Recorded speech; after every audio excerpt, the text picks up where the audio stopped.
Now we would like to start a symposium to launch discussion on phase out of coal-fired power stations in Japan, the future of energy investment after the Paris Agreement, accelerated decarbonization trend. I'll be your MC today.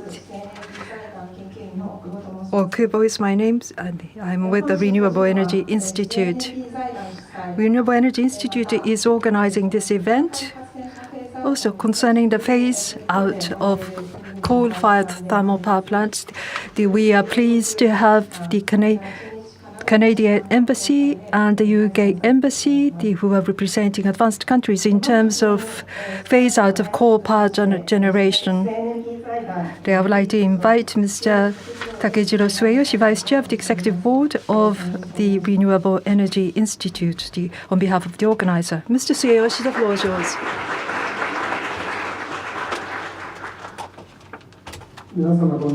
Good afternoon, ladies and gentlemen.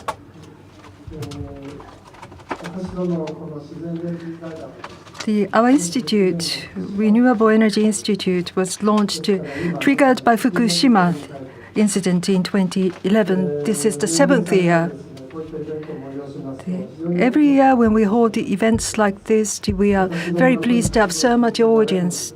We have been continuing these activities thanks to you who are here and many others who support our activities, who show understanding to us. I would like to use this opportunity to extend my heartfelt appreciation. Regarding the symposium, we are co-organized, co-sponsored by the UK Embassy and the Canadian Embassy. Allow me to extend my thank you to both of the embassies. It is my perspective, and I'm pretty sure that there are many of you who sympathize with me. After 2015, about the global warming issue, if you look at the global trends, I think there was a kind of a watershed. I think it has changed greatly here in Japan. Needless to say, in this year, SDGs, Paris Agreement, were created.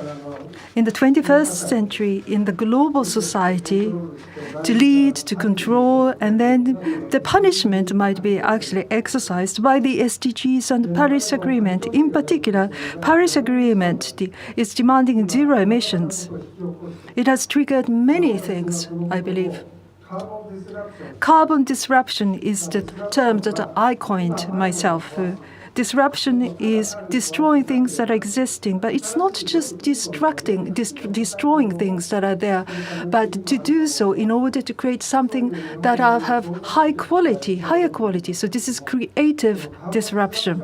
Now, carbon disruption is now taking place in many places. In business, the automotive shift to EV is one example. Soon, engine-driven companies will disappear. In the energy sector,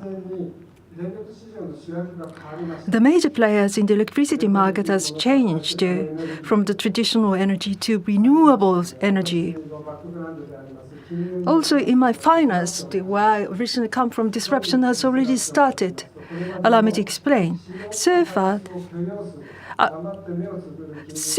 finance that allows the acquiescence to CO2 emissions to the financing to things that do not emit CO2. So fundamentally, even financial sector is now changing in a good way. The disruption is starting to take place globally.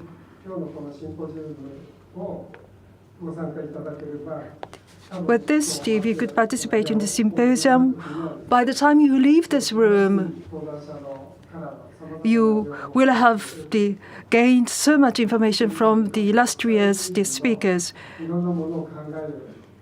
on the international level, and very refreshing insight will be given from the speakers. So this is my request and also my wish. So with this, I would like to conclude my opening remarks. Thank you so much.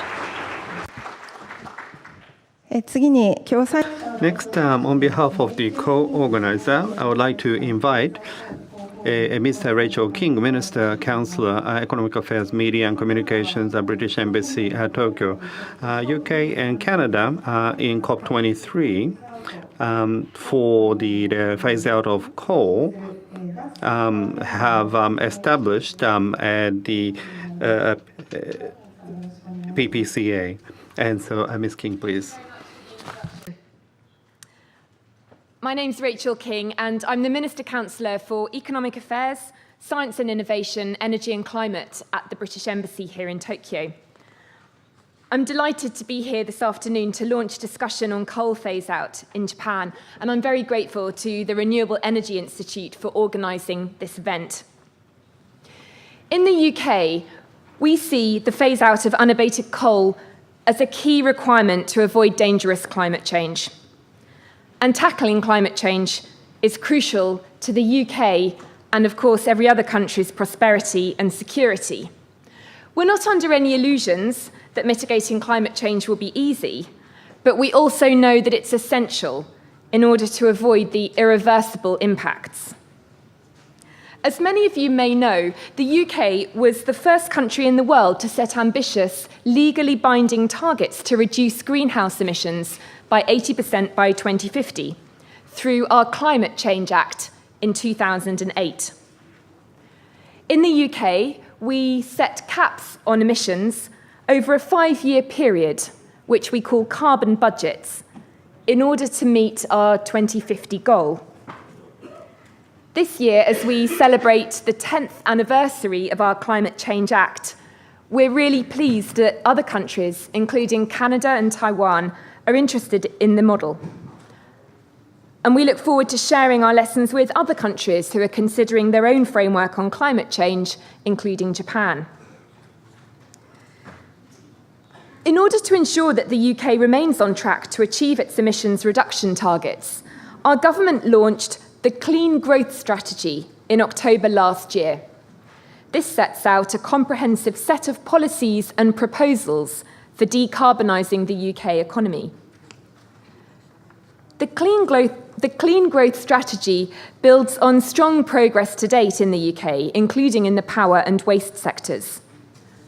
Looking forward, the UK will focus more on more challenging areas, including transport, business, industry, and innovation. We believe that innovation is key. The UK government will invest £2.5 billion to help support low-carbon innovation, and we're also providing further support for renewable energy, including up to £557 million additional funding for Contract for Difference auctions planned next spring. The Clean Growth Strategy reaffirms the UK's strong commitment to emissions reduction while continuing to grow our economy. And so far, we think we've made good progress on transitioning towards the low-carbon economy. Since 1990, the UK's carbon emissions have fallen by 42%, whilst the economy has grown by 67%. According to the OECD, that makes the UK the most successful G7 country in reducing emissions while continuing to grow the economy. Coal phase-out is another important area which demonstrates the UK's commitment to securing a clean and sustainable future. In September last year, our Prime Minister confirmed that the UK government will phase out unabated coal power generation by 2025. This gives a clear signal to investors, both domestically and globally, that they need to invest in new, cleaner forms of power as we build an energy system suitable for our future. And we're working with partners around the world to encourage this global transition away from coal. Together with Canada, we launched the Powering Past Coal Alliance at COP23 last year in Bonn. This will not only reduce CO2 emissions and contribute towards achieving the Paris Agreement, but it will also improve air quality and reduce health risks in countries around the world. Matt Webb from UK think tank E3G is here with us today, and he will share with you more detail on his work with the Global Alliance later this afternoon. The UK, of course, is also keen to share its experience with Japan to help set pathways towards a sustainable future. For instance, in renewable energy, where the UK government is supporting significant levels of offshore wind deployment to enable industry to invest in innovation and drive down costs. And as a result, the UK has more offshore wind installed than the rest of the world combined. We're also building smarter, flexible energy systems and reviewing the regulatory frameworks for new technologies such as energy storage and virtual power stations. I'm delighted to see growing interest in Japan on coal issues and building a cleaner future. Avoiding dangerous climate change will require concerted efforts by all of us, including government, non-government, industry, and civil society. So with support of all of you here today, I'm hopeful that we can work together to make the world a safer and a cleaner place for our future generations. Thank you all very much.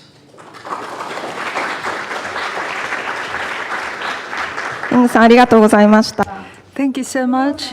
Now, we would like to move on to the lectures. Allow me to introduce the first speaker. She's actually the author of the science-based coal phase-out timeline for Japan, implications for policymakers and investors, that was just released today. Ms. Paola Parra, climate policy analyst from Climate Analytics. Regarding this report that was released today,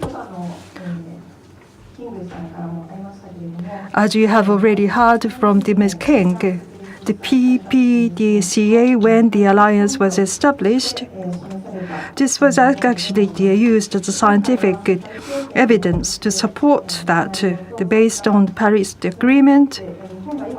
And what is the current situation here in Japan? The detailed analysis has been conducted by the Climate Analytics. So, Ms. Paola Parra, the floor is yours.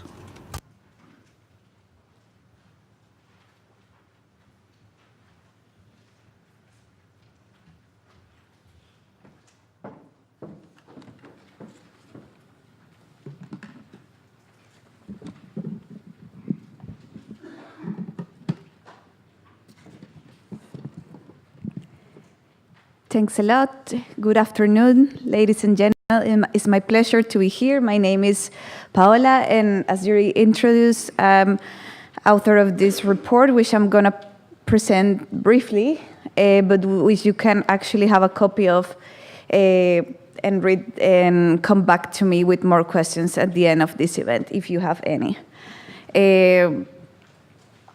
Yeah. So first, a few words on my institution. I represent Climate Analytics. We are based, sorry for that. We are an independent research institution based in different offices around the world, mostly in Germany, and we conduct a science-based research on the impacts of climate change, also mitigation and adaptation. And yeah, in particular, this report focuses more on mitigation, but there are a lot of resources in our website that I invite you to look at if you're interested in this. This is, yeah, our team. We're mostly based in Germany, our biggest office, but we also have smaller offices around the world, one in New York, one in West Africa, Lomé, and a smaller office in Western Australia. And yeah, this is a little bit of the work we do. We started in 2008, so this year is our 10th anniversary, and since then we have mostly our scientists have contributed to international publications on 1.5 degrees and the science of climate change impacts and adaptation. And also our policy team, which I belong to, has been tracking action in the biggest emitters in the Climate Action Tracker project and aggregating the results of those climate policies at the global level to see what they mean in terms of temperature. We have also produced, as Yuri mentioned, some reports looking more specifically at the coal question. One of them focused on the global issues, and some of them more specific, like this one for the European Union. And yeah, we had identified since the first report, that coal is an essential part of global mitigation, but it has different implications for different geographies, and this is the reason why we wanted to look at Japan in particular. And this is what we're trying to look at in the report, the implications of the Paris Agreement for coal in Japan, and some consequences on it, or implications as well for policy making and for investors in Japan. And why is the Paris Agreement so important for our analysis? Because it gives you the direction. So this is the long-term temperature target established in the Paris Agreement, which basically it's saying that countries commit to limit global warming in the longer term at the end of the century to well below 2 degrees and pursue efforts to limit it to 1.5 degrees. This is also complemented by another article in the Paris Agreement, Article 4, which says that emissions should be balanced. Sinks and sources of emissions should be balanced around mid-century. So this is where we want to go. And most of the countries in the world have committed already to this temperature target. And a lot of them have already national legislation committed to this target as well. But this, as far as as of now, is very abstract. So we need to translate this to actual emissions levels. And for that, we use scientific knowledge produced by the IPCC, the scientific body advising the United Nations Climate Convention. And this is a simplified graph of what the models created by the IPCC show. The upper or red line is it's a line showing you where emissions will go if we wouldn't have any active climate policy to fight against climate change. And as opposed to that, we have two lower emissions pathways here. The gray one represents a 2 degrees warming level, and the yellow one, so this one we call Cancun Agreement, because until before Paris, this was the long-term temperature goal, but in Paris it was agreed to have a more ambitious long-term target, which is consistent with safe levels of warming, which is the yellow pathway here, which is limiting global warming to 1.5 degrees. At the moment we chose this scenario, so this is coming just from one model. There are a range of models, and this is a simplified graph. There were not many scenarios published back then, but now the IPCC is producing a new special report in 1.5. We will give more information of that in a minute, but this is a clear representation of what the Paris Agreement means globally, which is peaking of emissions very soon, and then a steep decrease in the next decades, and finally some negative emissions towards the end of the century. That's a typical 1.5 pathway. But this is for all emissions, so we need to be a little bit more concrete. What does this mean for the power sector, and in particular for coal, which is our question? So for that, we have looked at precisely the same scenario, but look specifically at the emissions related to coal in power generation, and those are our results at the global level, which we found already in this previous report I was talking about. And what we find is that globally, we need to reach zero emissions from coal in the power sector by 2050. By mid-century, and then keep those emissions at zero for the rest of the century. Doing this exercise for Japan, we used a model that our scientists have developed, which is downscaling emissions from the global level to more regional and national levels. And what we found, and this is one of the key findings of our report is that for OECD countries, including Japan, this phase-out needs to happen much faster than in the rest of the world. Namely, emissions from coal in power generation will need to be phased out by 2030 in Japan. So this is what basically the Paris Agreement means. If, and this is something important, all those scenarios I'm showing come from integrated assessment models, which are energy economic models looking at the most cost-efficient way to reduce emissions. This means that this is the most cost-effective strategy to reduce emissions. Japan or other countries could go in different ways, but that will mean that emissions reductions in other sectors will be way more expensive. This is why the power sector phases out emissions so quickly, because it's a sector where this mitigation is the cheapest. And now looking a little bit, or trying to show you a little bit a more complex graph in scientific terms. This is from the upcoming IPCC 1.5 special report. This is the first peer-reviewed paper we have looking at those scenarios. So more or less what I was showing, this is the no policy or reference scenario. You have a range of them.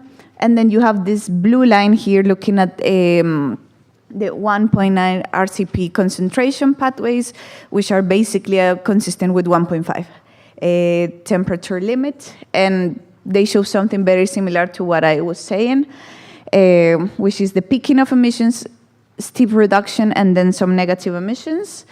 And the reason I wanted to show you this is because, okay, this is not a nice graph, but we didn't do it. But basically, this graph is showing that of all the models included in this publication in particular, which are actually 13 from 5 different models, 11 are consistent with global coal phase out by 2050. So they're in line with the model we chose and we're using for this report in particular. So this is basically saying that, yes, there is a lot of uncertainty in terms of emissions pathways, but regardless of the model you take, because in the power sector, mitigation is so clearly the cheapest compared to other sectors such as heavy industry or agriculture, all the models agree that addressing emissions from coal and phasing out coal, it's a high priority. Now, this is what the science says. I'm gonna move to something probably that is more familiar to you, which is what's the status quo of power generation, coal power generation in Japan. This is more or less how it looks as of now. There is a big coal fleet, around 45 gigawatts. And surprisingly, Japan is the only G7 country that's planning to, instead of reducing this fleet, actually increase it. Increase it by building new coal power plants. So there are already 5 gigawatts in construction, and announcement for further development of additional coal capacity. But as I said, that you probably already know. So what does this mean in terms of emissions currently? So this is a graph showing the emissions profile of Japan in 1990 and 2016. And as you can see, coal represents more than half of the electricity-related emissions, 55%, and around 20% of total emissions. So those power plants that I showed in the slide before are generating a big portion of Japan's emissions. So this basically means that if Japan wants to reduce emissions as the international commitments that it has put forward require, addressing emissions from coal should be a high priority for Japan, which is the reason why we're here. So looking more concretely at what the current and planned fleet looks like, this is more or less how the current fleet looks like.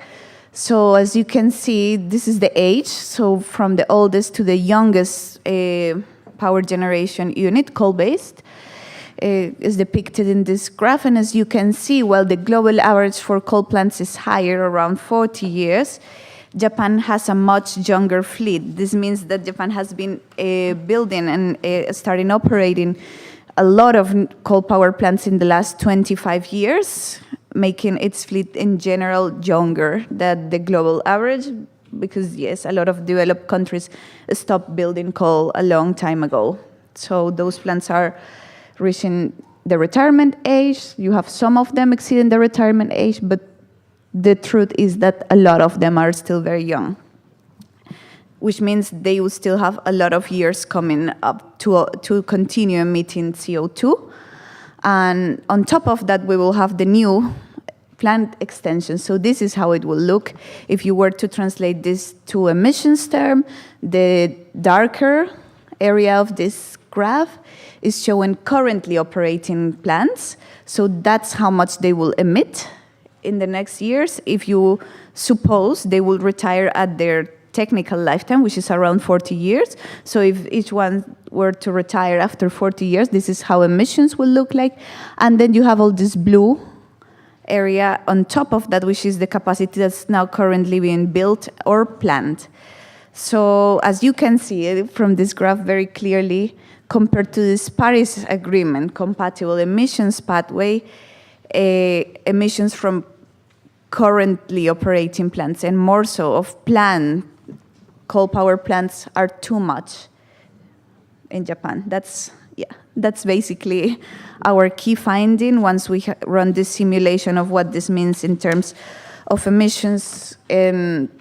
Basically, if Japan wants to address the emissions reductions that are needed under the Paris Agreement in a cost-effective way, the new power plants don't make any sense from the emissions point of view, and the currently operating ones will need probably to be retired way earlier than the expected lifetime of a usual power plant. So this is our main finding, more concretely translated to emissions. It's around 300% of the budget that is committed with the currently operating plants. And we ran some alternative scenarios to make sure this was a robust finding. And those alternative scenarios were basically looking at, okay, what if the new power plants replace some of the older and less efficient power plants that Japan has?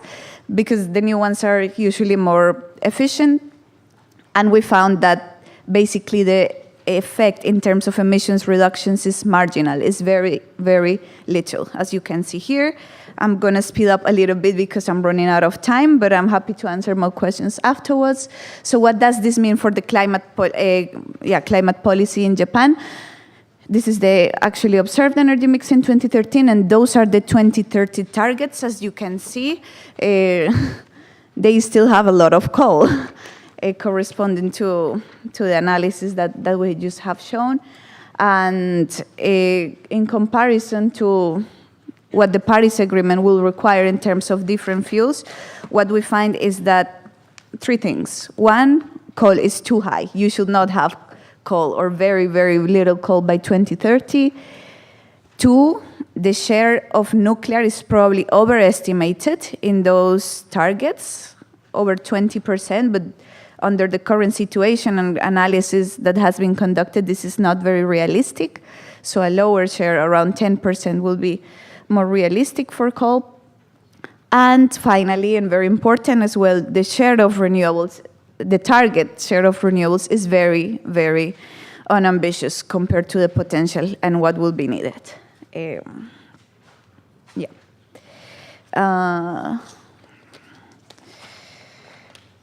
Yes, so this slide, and I'm going to try to speed up because I'm running out of time, is showing what are the current policies addressing coal and coal emissions.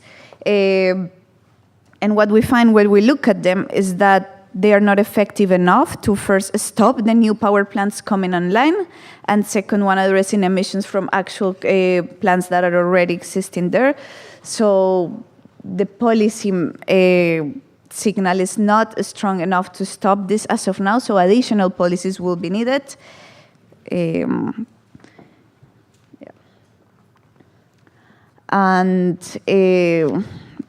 from the investors side, those are the most important or top 20 investors in coal power in Japan. And what we want to say is that all those companies are actually at risk of making wrong investments. And just to show you some developments internationally, a lot of investors have announced or have already implemented a divestment in coal assets. Same for insurance companies. And some Japanese companies are starting to move into this direction. So this is going to happen very soon. All those investors listed here are at risk. And this is not only coming from the financial sector, but actually there are science-based targets that private companies are committed to, 100% renewable energy targets that other companies like Apple are committing to as well. And finally, civil society is also divesting from coal. So all those companies are at high risk, and they should consider the future of coal in their portfolios. And just to wrap up quickly, what is the solution to replace coal? We have not looked into too much detail to this in our analysis, but what we find is that the evolution of renewable energy prices globally is very promising, and it's also going to be the same case for Japan. Renewable energy prices are falling beyond any expectations globally and also in Japan. This one shows it more clearly. In the next 5 years, renewable energy will be cheaper than fossil fuel technologies, and all of this is just market price, not including any carbon pricing. So if you were to include carbon pricing of this, the parity of cost will probably be already achieved. And yes, so that's basically, those are the main findings of our report. I'm running out of time again, but we need to strengthen the policy signals to be able to phase out coal. In Japan, investors are currently at a high risk, and they should start addressing this risk in their portfolios. Renewable energies are looking better every time, but more policy support for the development at the scale that is needed is needed. And finally, we look into what other countries have done to be able to phase out coal or to announce the phase out of coal. And probably Matt will talk about this in more detail, the Powering Past Coal Alliance, but basically there are a large number of policies that have been applied internationally that could also be applied by Japan, starting with carbon pricing and going through phase out by regulation and many others that we explored a little bit in our report. So this is just an invitation for you to read it. And one final slide just to say that we want to continue working on this to make sure we not only provide what is needed, but also how to get there in more detail. And we're looking forward to discussing with you this and many other topics. Thanks a lot for your attention.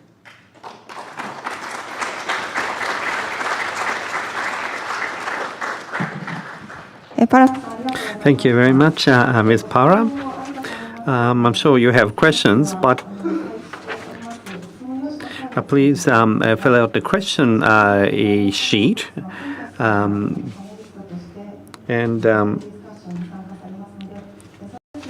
There will be a Mr. Huntis who is going to participate in the panel discussion later on, so we'll be able to respond to some of those questions. Next, I would like to invite Mr. Kenji Fuma, the CEO of Neutral Inc., to talk about the latest information, divestment and finance sector reaction to climate risk. Mr. Fuma is the founder and CEO of the Neutral Inc., And he's not going to participate in the panel discussion later on, so we will receive questions from Mr. Fuma after his presentation. My name is Fuma from Neuro. I have been given 20 minutes, a short time, but I'd like to talk about the trend to the Paris Agreement, a more recent situation. I want to do a very quick recap. As I introduced, we are a consulting company, and Sustainable Japan is a site that we have been operating from about 5 years ago. And we have been saying that low carbon is very important. And let's go back a few years to begin with. Right now, the low carbon movement, there's a great interest in the media. But what the media reports on is that the companies or the investors have started to change after the Paris Agreement. That's the kind of tone of the media. But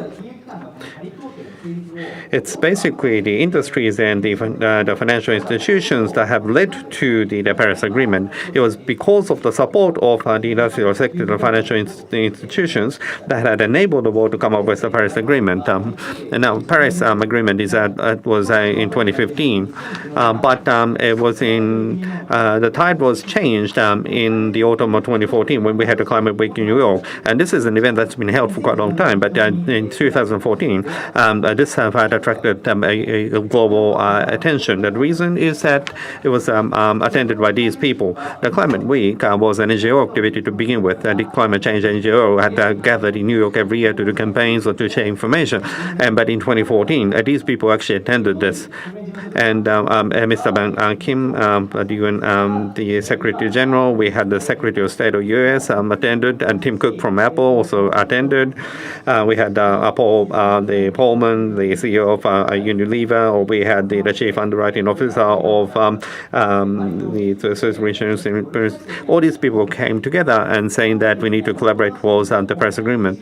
And Mr. Bloomberg also participated. The Bloomberg company was always been a co-sponsor of this event, which was led to the creation of this type of movement. Now, what was decided at the meeting was that all the initiatives that they described here was decided at the Climate Week New York in 2014. Say for the RE100, EV100, or the EP100, you had the SPDI. All these initiatives already started in 2014. So these had already started before the Paris Agreement, and that had made a significant contribution to the achievement of the Paris Agreement. Very first, and it's not very well known in Japan, but we mean business, a large organization which is participated by 723 companies. One of the significant initiatives of this organization is low carbon. And so these are the RE100. So saying that these are the companies who participate in this, many of the financial institutions, in fact, a majority of the large financial institutions are participating in the RE100. In other words, RE100 means that the financial institution will switch to renewable energy, and it's these companies who have already made this statement. And many of the companies described here was already participating in the RE100 before the Paris Agreement, so they were in position to support Paris Agreement. And give one example. This is an example of HSBC. HSBC is the biggest bank in UK. It's one of the larger banks in the world, and they started to work on low carbon in 2006. In 2006, they have already started to adopt Equator principles, and in 2007, they created Climate Change Excellence Center, and they've started to do a research. In 2007, they have started to provide grants as part of the climate group. And in 2010, they have internally established the climate business conference, which comprises the head of different departments. In 2011, they created the first core policy. You can see the numbers here. And they said they are not going to actually provide loan to certain core projects. To give you an example, MUFG have recently announced the core policy. They don't have any numbers attached to it, but in the case of HSBC in 2011, they have established a policy that is even more strict than what the MBBC has established recently. But even before the Paris Agreement, HSBC have been working on this type of activities. It's not limited just to HSBC, but the larger the financial institutions in the world has been been trending in the same way. Now, in 2015, we had the Paris Agreement, and that came into effect. But HBS, for them, the low carbon is something that is a matter of course. And beyond then, they're not just coal, but they've started to look at things like hot oil or gas in the North Sea. They've started to put a ban on that. So that's the kind of situation with regards to international financial institutions. As you know, even before the Paris Agreement, we had the investors starting to make movements. And this is the asset under the management. And you have that in 2015, we had the SDGs and the Paris Agreement. But this type of move has started even more. And in 2006, and it started, and you can see the significant increase in 2015 in Japan. And people may think that this was when it started to start. But in the world, the basis it had started much earlier. So to say that Japan is so much far behind the world in this respect. And the world, how has the world started to look into low carbon? Let me explain that a little bit for us. Whether it be investors or the large companies, what type of risk are they mindful of? To understand that, as we can use global risk, which is announced by the Davos meeting. And now this was established in January, and have expanded the top right quarter, and so the more right that you go, it's likely to occur, and if you go higher, the impact is large. And so what's on the far right is extreme weather events, and you had the natural disasters and the failure of climate change mitigation adaptation. And it's not only NGOs saying this, but people who attend the Davos meeting are actually considering this as a major risk. This was back in 2011, but when did this type of understanding start? Let me go back. Now, in 2014, in the year before the Paris Agreement, what was the situation? And you can see the climate change is on the top right. So the investors or the managers or large companies, the climate change was already a major issue. And if we go back a little bit more, 2011, when we had the major earthquake. Even at that point in time, climate change is right at the top. That's the reason HBSC has started to adopt the low carbon movement before others. 2008, the time of Lehman shock was a situation. Finally, the climate change have started to fall from the high position, but from 2008 to 2011, the understanding internationally has changed significantly, and 2011 was already at the top right. In the case of Japan, unfortunately, back then, we ended up with a natural disaster. From then, we had to actually kind of accelerate the work towards the core implementation. That was very unfortunate. So what this is saying is that non-financial institutions, many businesses have established sustainability department and SDGs and so forth, but overseas, the word of sustainability, when did they start to use this word? Now, the sustainability department was established often in 2008 or so, around the time of Lehman Brothers the failure. The companies have started to adopt this the sustainability department. It's now today. And HBSC in 2006 or 2007 started in this type of effort. This was nothing unusual. The companies abroad have already started to address this matter from that point in time. And after that, companies have started to look at the size of the risk related to coal. And this was 2015. They started to think that. And in 2015, many the coal miners like the ExxonMobil, Shell, scale coal, the mining companies have started to go bankrupt. And so financial institutions have started to think the coal risk is significant. So this was around 2015, and I'm repeating myself until 2015, and even in December, the Paris Agreement was reached. But in that year, we had the large-scale the failures of coal companies. And I want to rush through my presentation. And these are some of the more latest information. This is moving in the financial institutions. And I would like to have investment management and loans, and I would like to talk about insurance as well. To begin with, the asset management and the pension funds. These are the recent movement of the pension funds. This on the left is the major the pension funds in terms of the asset they manage. You can see number 1 to 20 is right at the top, the GPIF. And the blue stars they have already adopted the coal divestment. Say, for example, Norway's or the CalPERS or the ABP or New York State, the Common Retirement Fund, or New York City, the Common Retirement Fund. They have already started movement for the coal divestment. In the case of New York, they have even started to file a complaint towards the large companies. So it's becoming very active. So that's the situation with regards to the pension funds. And these are the situation with regards to life insurance companies. They have a large asset. That's AXA, the Allianz, the Aviva, the Chulik. They have already made decision with regards to the coal divestment.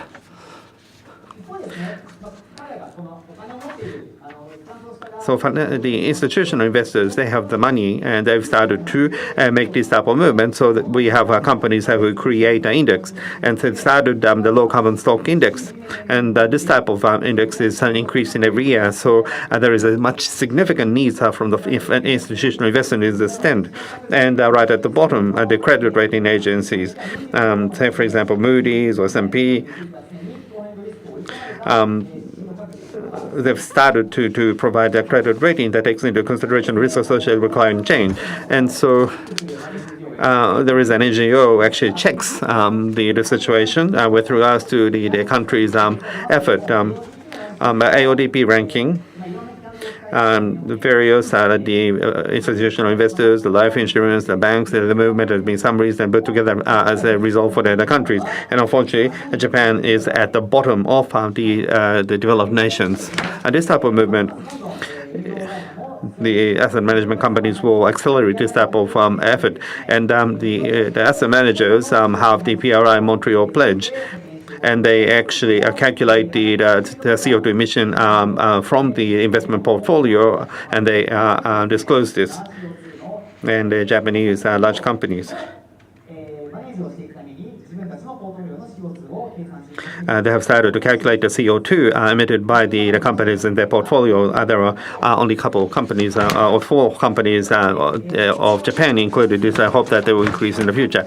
And the Climate Action 100 and Investor Agenda, these are 4 issues recently. The Climate Action 100 in 2007 and in September, this was when it was launched, and you can see various things written here. But essentially, they will ask for the CO2 reduction to the companies they invest in.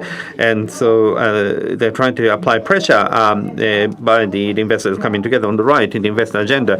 Investors themselves, they'll make effort to reduce the CO2 emissions. So this is an initiative led by the investors. And this was established in January this year. And a lot of financial institutions are coming together for this endeavor.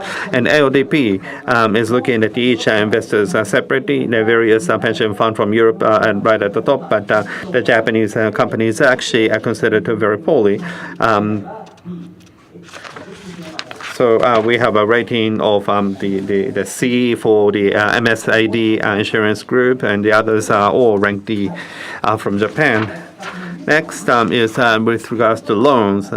So this is mainly the loans provided bank. So the loans extended to coal mining project. This has more or less stopped on a global scale. And on the left, and this is something that was put together by NGOs, and right towards the top are the 4 major banks of China. And they still continue to provide loans for their domestic projects. But the European banks that used to provide the loans, the Deutsche Bank, the Credit Suisse, Citi, JP Morgan, Chase, and the Societe Generale, they have said they're not going to provide loans to the coal projects. Most of the Japanese, the banks have stopped as well. So it's only the Chinese, the companies, the banks that still provide loans to the coal project. But in terms of the loans to the coal-fired thermal power plant, the project, you can see that there is still an increase, but we can see the stars, they are starting to decide that they're not going to provide loans. Say, for example, coal, the fired thermal power plant, if they want to invest towards that, unless it's not with CCS and so forth. And it's only mega banks that remain. And we put this together a while ago, but MUFG, they have announced their policy recently. And so probably can attach the star mark next to their name now. And this is the most recent situation for the loans extended. In the case of Japan, there are still a lot of loans in the coal-fired thermal power plant. But if we look at this from the per project basis, it's mostly that the government led the financial institutions, particularly JBIC, they still provide a lot of money. And so the private sector banks are also going along with that. That has led to a large amount of loans still provided. The banks are already given a scorecard like this. So you have the C and B plus, but Japanese mega banks, they're still ranked F. And China or F. So from the world perspective, Japan and China are considered to be very much a pro-coal country. Lastly, I would like to look at the insurance. AXA and the Allianz, as I said, they are not going to underwrite insurance. So not talking about investment or loan perspective, but they are not going to provide the non-life insurance for coal-related project. Chile is also starting to say something similar. And so we can expect a more greater movement in the insurance area. And so there is an organization called PSI in the area of the insurance. And they have announced that they're going to establish an ESG guidance related to a non-life insurance undertaking, and they are likely to announce this in the early part of 2019. So we're seeing this type of movement. And another thing is the TCFD that is becoming a hot issue these days. You may be aware of this. So the people here have put together this the TCFD. There are a number of important points about TCFD, and I was quite surprised with some of the things that they have decided to work on. First is that the board of directors will be responsible for managing the climate change, and in other words, they're going to do a scenario analysis. So this is one step up further than what have been done in the past. And they have this type of policy for different sectors and the TCFD. We have these companies listed here who are supportive. It's not all the companies, but there are 264 companies that have provided support. And the Japanese companies are shown in red. And some of the mega banks provided their support for this. And as you can see, large banks or financial institutions, asset managers, they are now part of the TCFD. Mega banks are pretty much supportive, and they're starting to kind of accelerate the momentum for TCFD. And they're kind of creating this type of movement in one sense. And lastly, the TCFD movement. The TCFD have announced their final report, and it's been about a year since that was issued. But actually, in various regions, this has accelerated even more. By the time the final report was issued in Japan, it kind of attracted a lot of attraction, but it has kind of toned down a little bit these days. But abroad, we are seeing this still accelerating overall. Say, for example, in Europe and EU and the UK, they are trying to legislate TCFD, and risk management is to be considered as an obligation. France, they have already have made obligation as part of the Energy Conversion Act 173. In Switzerland or Holland, the government is considering measures based on TCFD, and the most recent hot topic is California this month. The Secretary of Insurance for the California, and they have conducted the climate change scenario test. In other words, the financial risk is considered to be a risk for the company, and so the insurance bureau is implemented the scenario test to exert their administrative rights.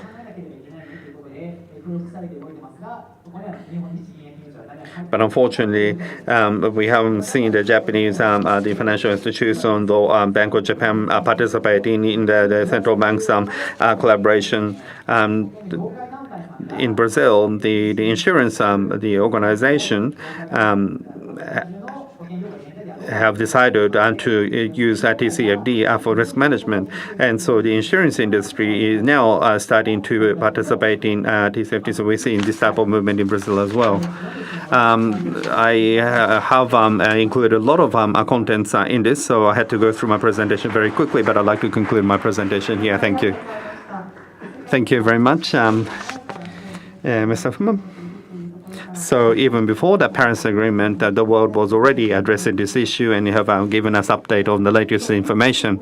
It may have been difficult to follow the presentation, but after this event, you are able to download this presentation material from our website, and so you can confirm the names of companies and so forth. Now, is there anything that you wanted to check or confirm or with regards to the presentation? And please state your name and affiliation before you ask your question. I'm just the ordinary person. My name is Mitsui. I'm from the society. I think it can be said so for overall things, but regarding fossil fuel, eliminating fossil fuel 100% would be good. I understand that, but at the moment, the renewable energy, in order to have a grid connection,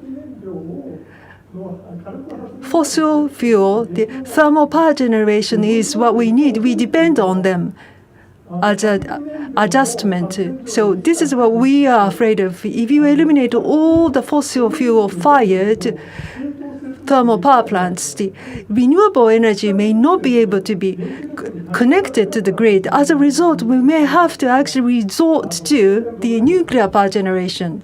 So what do you think? Thank you. The question you have asked is related to the forum today overall. And on this theme, I'm sure there will be a presentation given by people who are more expert on that area. So let me just share with you my impression. Like you've said, in Japan, in the area of the renewable energy, it can be used for everything. They're talking about baseload power and the coal and the nuclear. Because we have that, we are able to use renewable energy capable of generating electricity, though it's unstable. That is what is being reported. I'm not an engineer by trade. But it seems that if we actually look at the broad situation, there aren't many countries around the world who actually have similar type of argument or discussion. Say, for example, in Europe, of course, there are people there are a lot of people who have different opinions, and they have a renewable energy policy in Europe as well. But are we going to use coal or nuclear? Are we going to use renewable energy? We're having less people who are actually asking for this option, and the financial institutions or investors who are more sensitive, they are starting to say that this situation may not be as being said, and I think that has led to this type of movement for divestment. So is that really the case? Maybe you are able to actually question the situation. Thank you.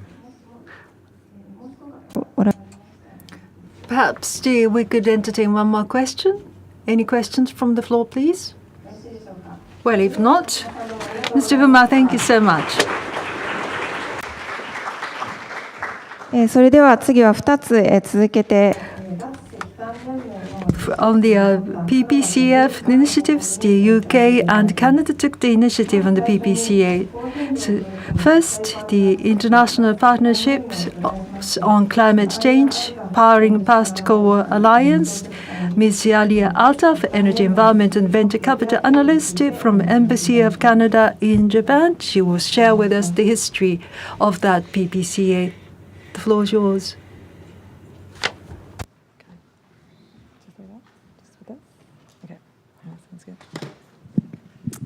Hello, my name is Ali Altaf. I work at the Embassy of Canada here, and I'm part of the Climate Change Division there. So today I'll be speaking with you about the Powering Past Coal Alliance. Essentially, my work involves looking at international partnerships on climate change, as well as climate leadership and leveraging bilateral and stakeholder relationships. And this includes the Powering Past Coal Alliance that was set up last year in 2017.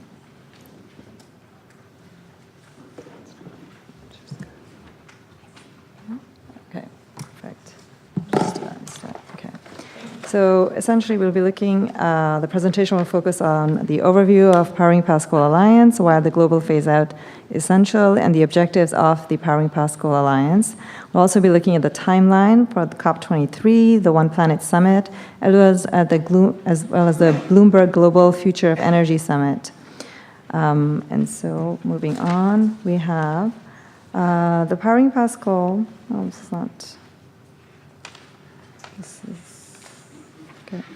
So the Powering Past Coal Alliance is a voluntary coalition of governments, businesses, and other organizations working to lead global efforts to phase out unabated coal electricity. They currently have 64 partners, 28 countries, 8 subnational governments, and 28 organizations, as well as the partners that commit to the following. So the governments will commit to phasing out existing unabated coal power. Businesses commit to powering their operations without coal, and all partners commit to supporting clean power through policies and investments, restricting financing for unabated coal without operational carbon and storage. And just to show you some of the effects, so coal-fired electricity represents almost 40% of the global electricity production, making emissions from coal power plants a significant contributor to climate change. So analysis from the 2017 UNP emissions gap report shows that without a global phase out by 2050, an OECD country coal phase out by 2030 and meeting the Paris Agreement targets will obviously be a struggle. We have a nice graph which will show you how the announced global coal-fired electricity capacity is indicated by the dotted line, and then the planned global capacity is indicated by the light gray shaded area, and the existing global capacity is indicated by the dark shade graded area. The yellow line will also show you the limit of coal-fired electricity by year.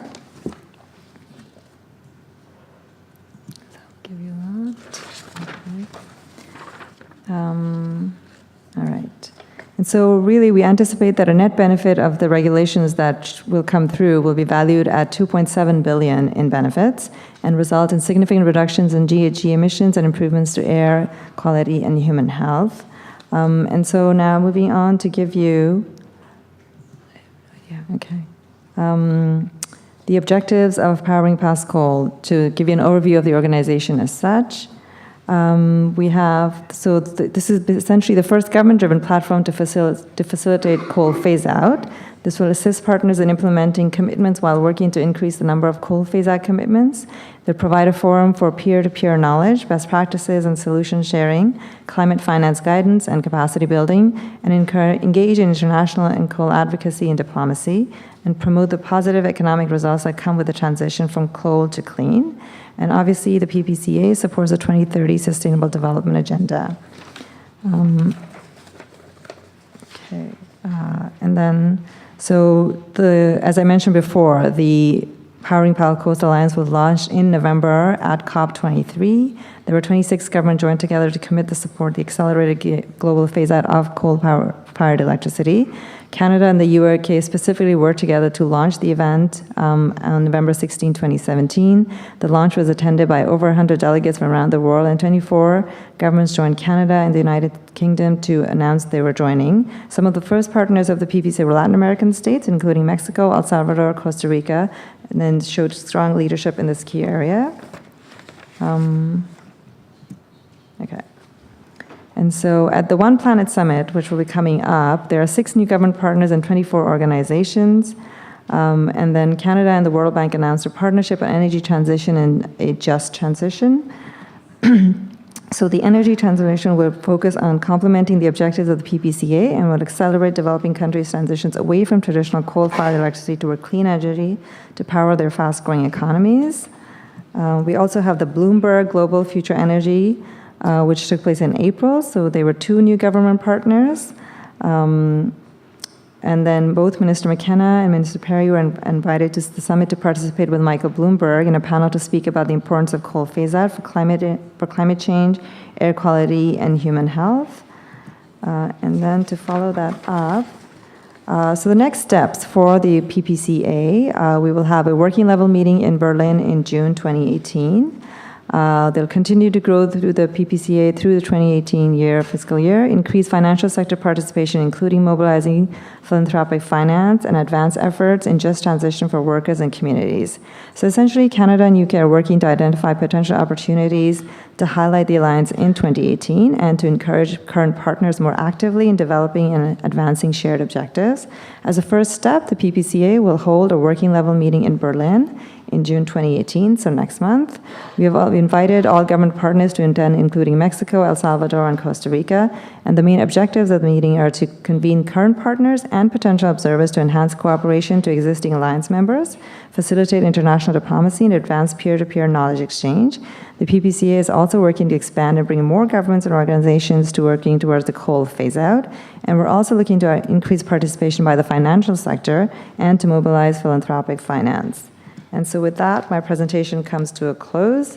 Thank you very much. And if you have questions, please let me know, or we can mail you the presentation. Thank you very much, Ms. Altaf. The next presentation is titled Accelerating Coal Phase-Out UK Context and International Perspective, and the presentation will be made by Mr. Matthew Webb, Senior Associate of E3G.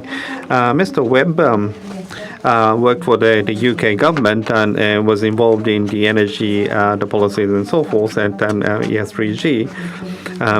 He is engaged in activity to expand the activities of the PPCA. Mr. Webb, please, the floor is yours.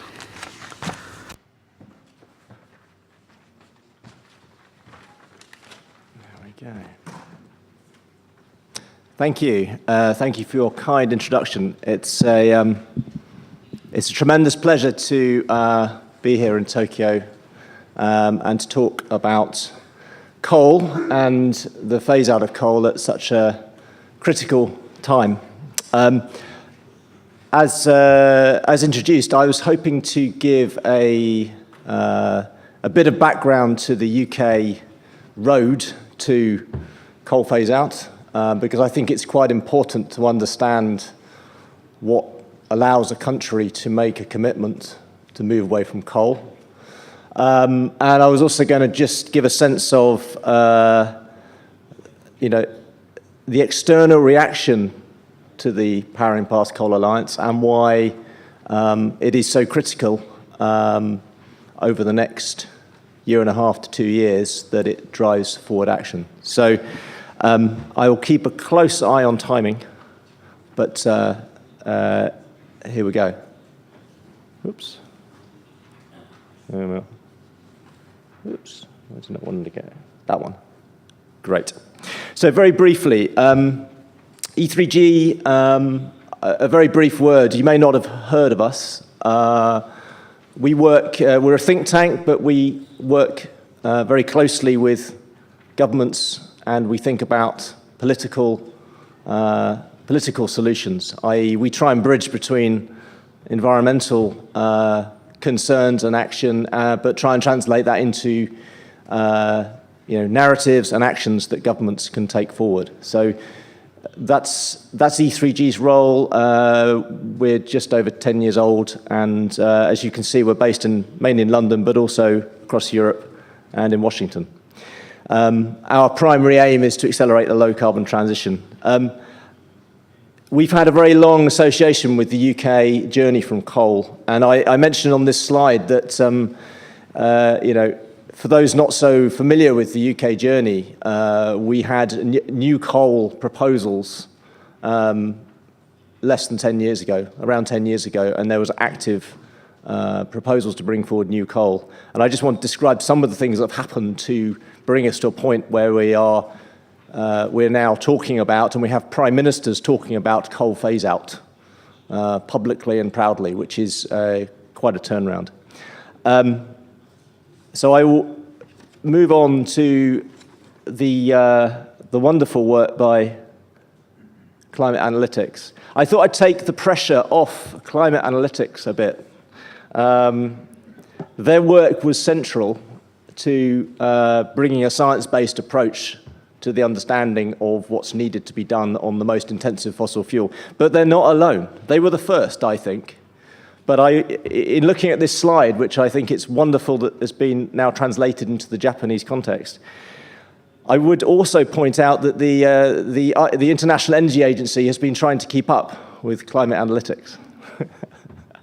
And it's worth noting, if you look in more detail at the Sustainable Development Scenario that was in the World Energy Outlook in 2017, you will find a very, very similar result when it comes to looking at the rapid decline of coal and coal-fired generation. There are a few differences, but actually the core message about OECD leadership and the pathway from coal to 2030 can also be found now in the IEA scenarios. But do look at the Sustainable Development Scenario where we are trying to meet the Sustainable Development Goals and also Paris Agreement. The slide on the left, it's important that this is both about climate security, but it's also about energy security and financial risk. And I've just reproduced a piece of analysis that was done by Carbon Tracker. The detail is not important, but the figures are large. Now, what they have estimated is around 22 billion euros of losses that will be incurred if governments try and keep open and maintain and subsidize coal-fired power plant against a prevailing carbon price that's going to be needed to meet our Paris goals. So pushing back against the inevitability and the science-based goals in Europe will cost key economies, and you'll notice key utilities there, including RWE, over £20 billion. So this is money that will be wasted without rapid action to move away from coal to cleaner sources of generation. And I think it's also worth mentioning that that's a study. The reality is happening today, and in the last week, some of you may be aware that in the Netherlands, the government has announced legislation that will force 2 coal-fired power plants either to shut by 2024 or to switch to gas, and they're owned by RWE and Vattenfall. And the RWE asset value is around 3.2 billion euros, and the government has said there will be no compensation. So this is the risk that is now being faced by asset owners of carbon-intense coal-fired generation today, and it's growing momentum.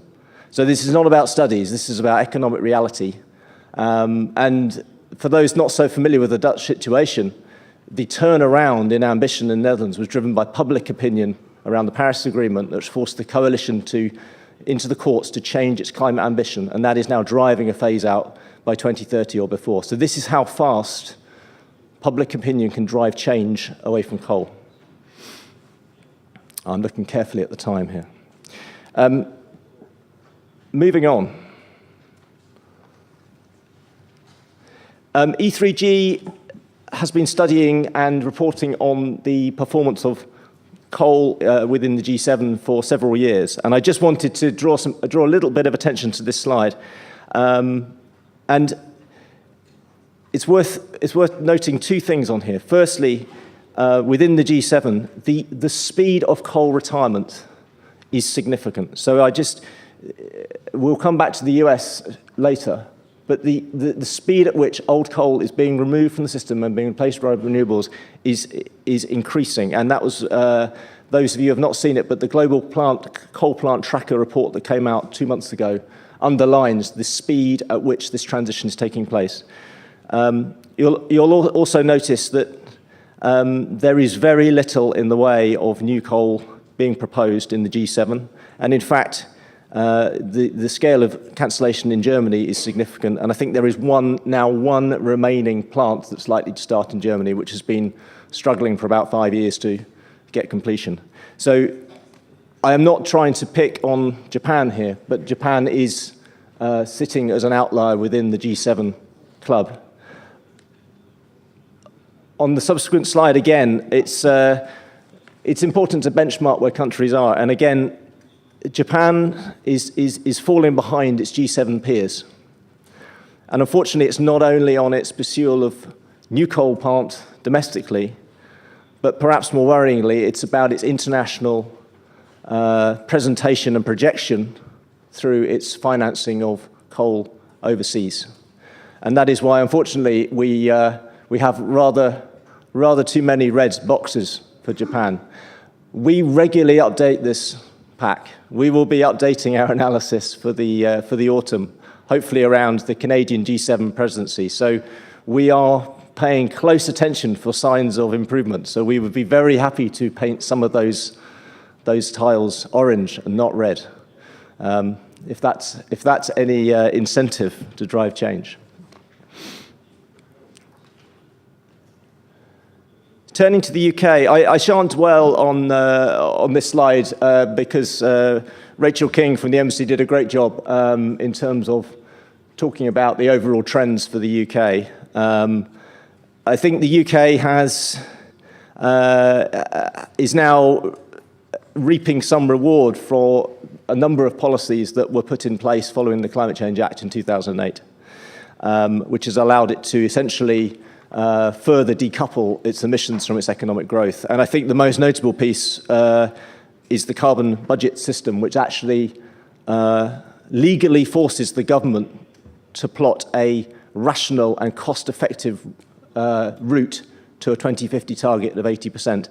And there's two things I would note. The target for 2030 is a 57% reduction on emissions. So this is about making steady, continuous progress. It's not about hoping for some technological solution post-2030 and then speeding it all up at great expense. That is a legally based system. I would also note that within the last week, as a spur to greater ambition, our Energy and Environment Minister, Claire Perry, has announced that she will ask the Climate Change Committee, who advise on budgets, to respond to the 1.5-degree report by the IPCC and look at what the options will be for a net zero UK goal in 2050. So this is about the UK saying 80% is not enough to keep us to 1.5 to 2 degrees, and we need to think about net zero and look at the options. And this is an important uptick in ambition.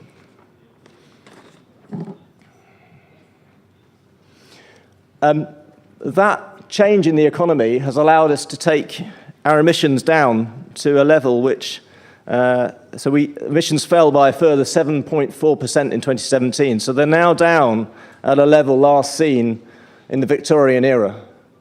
So the emissions are now roughly the same as they were when that photo was taken of the first coal-fired power station in the world, which was situated in London in 1892.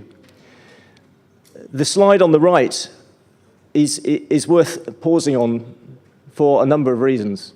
The dramatic fall of coal within the UK energy mix from 2012 needs to be set against a couple of other contextual factors. So you'll see there that in 2016 there was 9% of electricity generation from coal. That has fallen further in 2017 to 6%.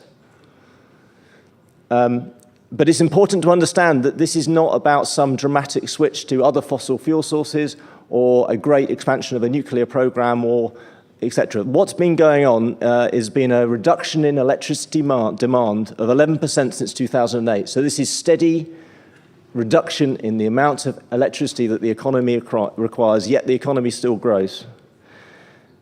Allied with that, we've had a tripling of renewable electricity generation since 2010, which has been supported by clear policies to sustain long-term investment in renewables. And yes, there has been a modest increase in gas, but it's important to say that has been from around 38% to about 41%. So this is not a dramatic swing to thermal-powered gas, and it's not a dramatic swing to new nuclear.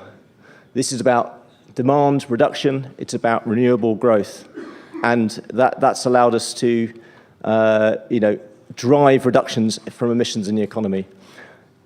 It's also worth saying that the sustained investment in renewables by Germany, by China, and also by the UK and Denmark in offshore wind has now reached a point where last year renewable offshore wind in the UK reached an auction. The UK bid for 3.2 gigawatts of offshore wind at a price of £64 per megawatt hour, which is roughly the same as the baseline combined cycle gas turbine price in the UK. So we're reaching a point through rapid reduction in renewable costs, which were near double that in 2010, where renewables are becoming achieving cost parity with fossil, and those cost reductions are likely to continue. So that is the dynamic that is shaping the UK market. And it's those factors, and there are several policies there, that have allowed the UK to take the step of final clarity on coal and name the 2025 end date. The likelihood is that coal will cease generation before that date, and the department's impact analysis, there is a very, very small tail of coal from about 2022. It's very hard to model the final day, but it is important that the UK has said 2025 is where this ends. Sorry for dwelling on that slide, but there's quite a lot. It's not just about coal phase-out.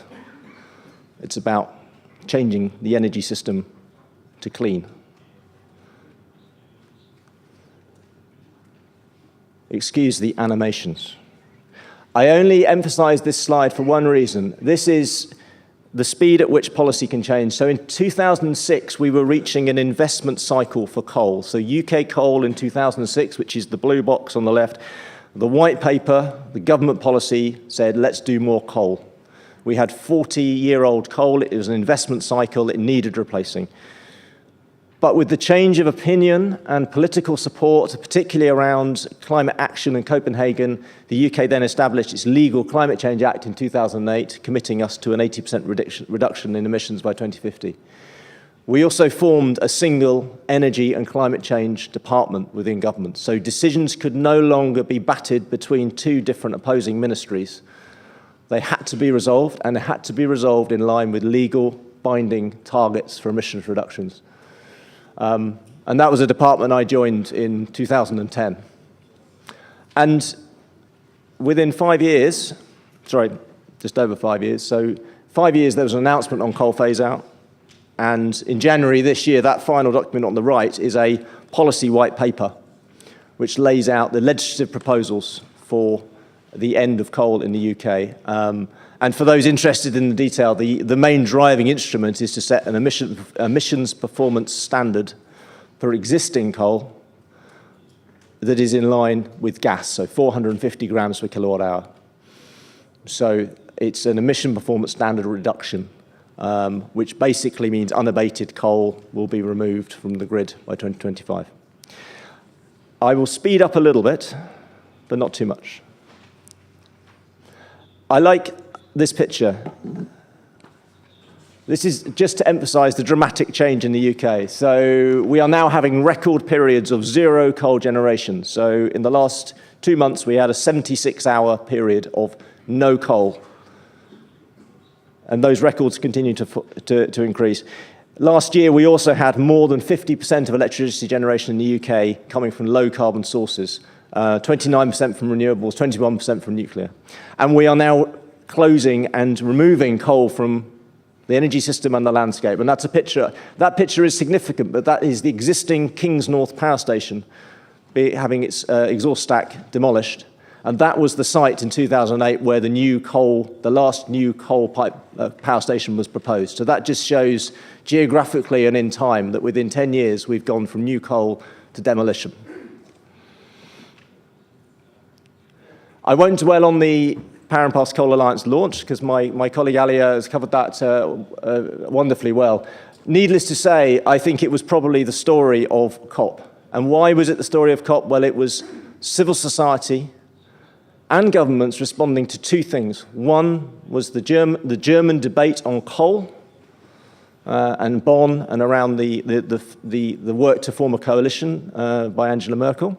So there was a political moment, but also it was a pushback against I believe, the change in position of the US administration, and it came months after Donald Trump stood in the garden of the White House and said that we are going to push a fossil fuel energy domination agenda. So I think this response was necessary, and it was a response to say, that in the real economy, these countries are going to show progressive leadership, and we're going to move away from coal. So it was it was the right announcement at the right time, and E3G was hugely supportive of the UK and Canada. But it goes without saying that it's a significant step for political leaders to step forward and say, this is what we commit to. So we have immense respect, and we applaud the UK and Canada and the other partner countries for moving this forward. I won't dwell here. The response was met all around the world, from German press right across to the Southeast Asian market. In the last minute or two, I just want to emphasize why this is so important, why leadership by governments is critical.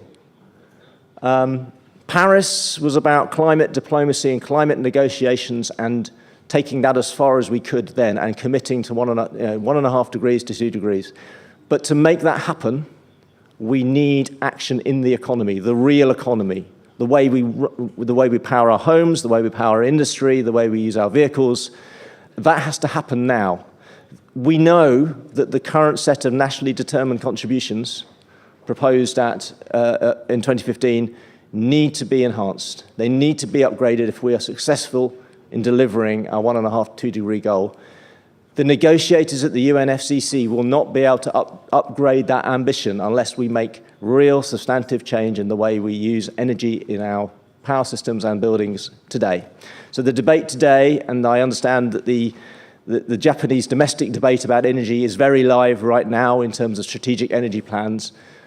We have to, as the international community, both pressure and support countries to consider their domestic policy against the level of international ambition. And it's not just about waving a finger and saying, this was easy. It's about saying this was how we achieved these changes. And for countries like Japan, who are standing on the edge of the next step of their energy transition, and Germany is the same, there will be a process of national consideration, national consultation, and deep thought and reflection about the way forward. But there is an international community that can provide political support and also technical support on the different aspects of the transition. And as E3G, we are strongly encouraging that the Power and Pass Coal Alliance works on all those levels: political support and technical support. This is not about polarizing a debate. It's about finding common solutions to meet our common Paris goal. And I'll leave you with a final slide. In E3G, we like to pretend sometimes that we're consultants, and consultants like to put things in boxes. So here is a little way in which we sometimes think of the world around coal, about whether governments are engaged and active, or whether they're passive, and whether they're actually working actively towards the exit. We think that the UK and Canada and the other countries that have joined the alliance have now moved themselves towards the right-hand corner of progressive leadership. What we're now encouraging is for active diplomacy, dialogue and discussion to move some of those countries that are in the process of transition and some of those countries where the national politics are difficult, to help them move to the top right of that slide, and to do so to allow greater ambition when we return to the climate negotiations in 2020. It's been a great pleasure speaking. Thank you for the invitation, and I look forward to continuing the discussion at the panel later. Thank you. デフさんありがとうございました。 Thank you so much. About the coal-powered thermal power generation, the UK has the longest history, but now there has been a significant policy shift, now phasing out coal. In terms of phase-out, the UK is about to exercise the global leadership. That was really interesting and impressive as well. Next will be the last the presentation in this session. The Yuko Nishida, Climate Change Group Manager of the Renewable Energy Institute. So this is presentation of Coal Infopack for investors. Ms. Nishida, the floor is yours. Good afternoon. As was introduced, my name is Nishida. Renewable Energy Institute compiled the information on the coal-fired thermal power generation, what we call the Coal Infopack. I would like to just introduce this to you. listening to all the speakers so far globally about the phasing out coal has been accelerating. That's one of the things I have learned. Compared to that, discussions here in Japan is far from being sufficient. I would like to share the information. We wanted to share the information in a very easy to understand way. First, policies. We've already listened to the Powering Past Coal Alliance, PPCA, and the policies to coal phase out. We have seen numerous calls. Matthew talked about the Netherlands. Economic policies, regulations. There are many things that have been ongoing. I would like you to pay attention to this. It's not just in policy arena, about actual power generation, the coal-powered thermal power generation. If you look at the volume, it's been declining significantly. At the same time, renewable energy power generation is on the increase. One thing is apparent, the UK has been working very hard on phasing out coal. It's not just the UK. Even those countries, like under President Trump, the United States, who's defending coal, and also in Germany, coal has declined dramatically. Next, about divestment, Mr. Fuma gave an excellent presentation. So I don't want to dwell on this, but it's now prevalent. From philanthropic organizations to ordinary businesses, we see this movement becoming prevalent. Public pension funds, or local governments, divestment movement is also prevalent. Banks, Mr. Huma gave us many cases. He shared many examples with us. As you can see here, fossil fuel finance report card. This international NGO, they published this. This is really a report card. Japanese banks, also they are shown. Now, insurance, the industry, as Mr. Fuma mentioned, they have strong investment power, a lot of the assets, but now they are making a shift to divestment. It's a big move. A move that can be seen globally. At the same time, underwriting insurance. That's the main line of the business. So now, no longer underwriting some insurance if the companies are related to coal. We have seen some examples, and that move is now increasing. Coming back to Japan. In the report, as of February, the argument was made based on the data as of February, but these are the numbers as of May. 34, 17 units are now being planned in terms of coal-fired power generation. Paula, Ms. Param, shared this with you. Compared with the emissions reduction that's still consistent with the Paris Agreement, even with the existing fleet, this is far exceeding the emissions line demanded by the Paris Agreement. In the last report, the plans for the new fleet, if that continues, the utilization ratio will go down, and then coal-fired, the business thermal power generation viability itself will suffer. So there are those business risks involved. Coal-fired thermal power generation. We still see those new plans to increase the fleet. Clean coal technology is the term used for Japan's coal-fired thermal power generation. And then Japan has, in a way, has been trying to export Japan's coal-fired power generation abroad, but compared with the LNG thermal power generation. And also for the long period of 40 years, it actually fixes the emissions. When you think about all those things, is this really good enough? In this info package, we refer to all these things.